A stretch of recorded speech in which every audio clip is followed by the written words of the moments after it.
ইডির হাতে রাজ্যের প্রাক্তন দমকল মন্ত্রী সুজিত বসু গ্রেফতার। গতকাল তিনি হাজিরা দিয়েছিলেন সকালে। ছেলে সমুদ্র বসু এবং আইনজীবীকে সঙ্গে নিয়ে টানা 10.5 ঘন্টা জিজ্ঞাসাবাদের পর ইডি তাকে গ্রেফতার করল পুরো ও নিয়োগ দুর্নীতি মামলায়।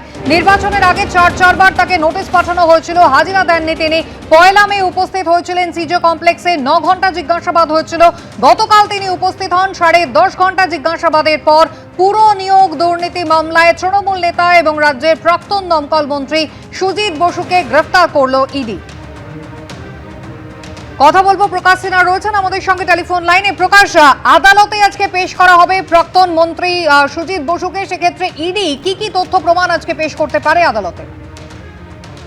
না দেখো, যেটা ইডি সূত্রের খবর, সুজিত বোসকে 10:30 থেকে 11টার মধ্যে ব্যাংশাল কোর্টে যে ইডি স্পেশাল কোর্ট সেখানে পেশ করা হবে এবং ইডির তরফে যে ফরওয়ার্ডিং লেটার আজকে কোর্টে জমা দেওয়া হবে সেখানে একাধিক তথ্য থাকবে।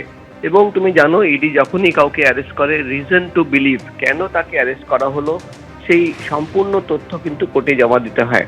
ইডির সূত্রের খবর, দক্ষিণ দমদম পুরসভায় যে চাকরি হয়েছিল, তুমি জানো গতকাল থেকেই আমরা যে ইডি সূত্র মারফত খবর পাচ্ছি যে 150 জনের চাকরি সুজিত বসুর রিকমেন্ডেশনে হয়েছিল, সেই তথ্য পেশ করা হবে। এবং ইডি তরফে যে দাবি করা হচ্ছে যে একজন ব্যক্তি যার জমি নিয়ে সুজিত যোগাযোগ বিচ্ছিন্ন হয়ে গিয়েছে আমাদের প্রতিনিধি প্রকাশ সিনহার সঙ্গে। আমরা আবারও কথা বলার চেষ্টা করছি। পুরো নিয়োগ দুর্নীতি মামলায় তৃণমূল নেতা এবং রাজ্যের প্রাক্তন দমকল মন্ত্রী সুজিত বসুকে গ্রেফতার করল ইডি। তার বয়ানে একাধিক অসঙ্গতি পাওয়া গিয়েছে। ইডি সূত্রে এমনটাই জানা গিয়েছে, দক্ষিণ দমদম পুরসভার ভাইস চেয়ারম্যান পদে ছিলেন সুজিত বসু এবং সেই সময় অন্তত 150 জনকে বেআইনিভাবে চাকরি দিয়েছেন, এমনটাই অভিযোগ তার বিরুদ্ধে।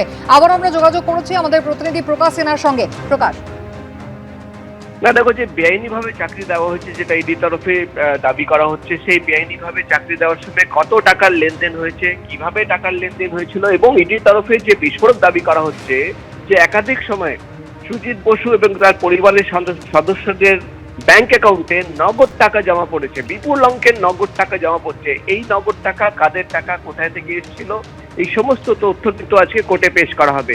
এবং যে কথা তোমাকে বলছিলাম, ইডির তরফে দাবি করা হচ্ছে যে একজন ব্যক্তি তার জমি নিয়ে সেখানে বাড়ি করা হলো, কিন্তু তাকে পেমেন্ট করা হয়নি, অথচ সেই পরিবারের 3 জন সদস্যদের চাকরি করে দেওয়া হলো। অর্থাৎ জমি নেওয়ার প্রেক্ষিতে চাকরি দেওয়া হলো, কোনো টাকা পেমেন্ট করা হয়নি। একদম ছবি একবার প্রকাশ তোমায় বিরত করি। আবির দত্ত আমাদের প্রতিনিধি রয়েছেন এই মুহূর্তে। ছবি আপনারা দেখতে পাচ্ছেন, সুজিত বসুকে বের করা হচ্ছে, আজই আদালতে পেশ করা হবে ইডির পক্ষ থেকে সুজিত বসুকে।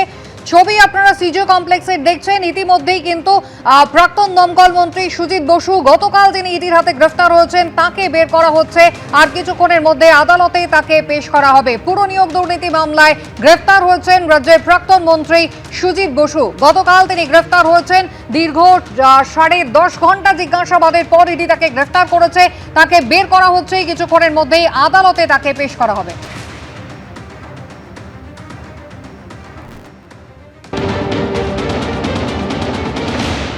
ভিতরে আছেন, স্টেটমেন্ট দিচ্ছেন।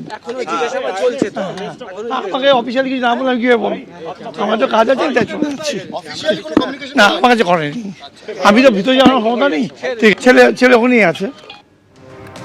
যেমনটা অভিযোগ উঠছে, বয়ানে লাগাতার অসঙ্গতি, এমনটাই দাবি করা হয়েছে ইডির তরফ থেকে। সূত্র মারফত জানা গেছে এমনটাই। দক্ষিণ দমদম পুরসভায় থাকাকালীন 150 জনের চাকরি, কারো ক্ষেত্রে টাকা এবং কারো ক্ষেত্রে জমির বিনিময়ে চাকরি দেওয়া হয়েছে, এমনটাই অভিযোগ উঠছে তার বিরুদ্ধে। বিধাননগরের প্রাক্তন তৃণমূল বিধায়ককে গ্রেফতার করে এমনটাই দাবি করেছে ইডি। দফায় দফায় তলব করা হয় তাকে, বারবার হাজিরা এড়িয়েও গ্রেফতার করা হয়েছে সুজিত বসুকে।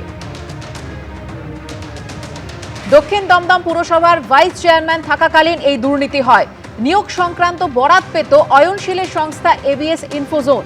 সুজিত বসুর সময় পুরসভায় বেলাগাম দুর্নীতির অভিযোগ ওঠে। 2024 সালের 12 জানুয়ারি সুজিত বসুর একাধিক ঠিকানায় তল্লাশি।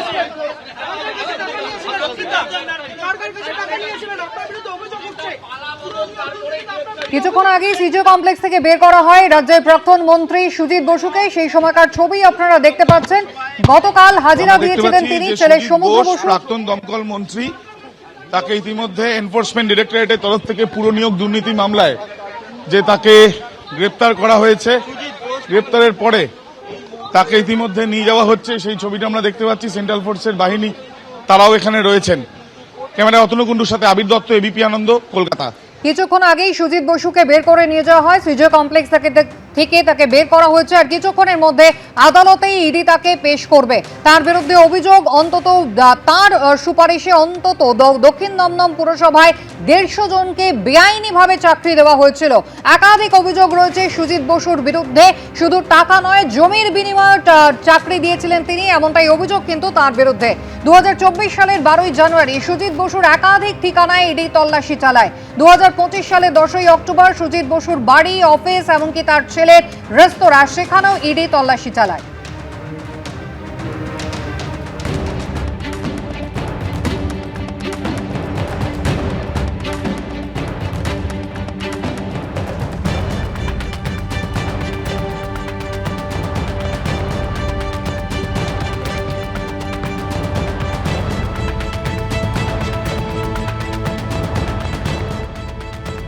পুরনিয়োগ দুর্নীতি মামলায় গ্রেফতার হয়েছেন সুজিত বসু। শিক্ষা নিয়োগ দুর্নীতির যখন তদন্ত চলছিল সেই সময় অয়নশীলের বাড়িতে তল্লাশি করতে গিয়ে বেশ কিছু পুরনিয়োগ দুর্নীতি সংক্রান্ত কাগজপত্র পায় ইডি এবং সেই সূত্রে শুরু হয় তল্লাশি। এরপরে দফায় দফায় রাজ্যের তৎকালীন দমকল মন্ত্রী, তার বাড়ি, তার রেস্তোরাঁ, তার ছেলের লাউঞ্জ বার, এই সমস্ত জায়গায় তল্লাশি চালানো হয়। এমনকি নির্বাচনের আগেও তাকে 4 বার নোটিশ দিয়ে জিজ্ঞাসাবাদের জন্য ডেকে পাঠানো হয়। দক্ষিণ দমদম পুরসভার ভাইস চেয়ারম্যান থাকাকালীন বেআইনিভাবে অন্তত 150 জনকে চাকরি দিয়েছিলেন সুজিত বসু। তার বিরুদ্ধে ইডির এমনটাই অভিযোগ।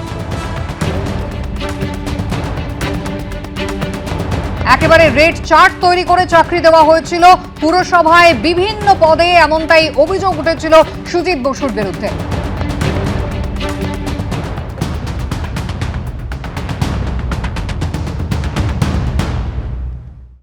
বিচারকদের ওপর হামলার ঘটনায় 2 মাসের মধ্যে তদন্ত শেষ করার চেষ্টা করতে হবে। তদন্ত শেষ হলে চার্জশিট দাখিল করুন। মোথাবাড়িতে বিচারকদের উপর হামলার ঘটনায় সোমবার এনআইয়ের উদ্দেশ্যে বললেন সুপ্রিম কোর্টের প্রধান বিচারপতি সূর্যকান্ত।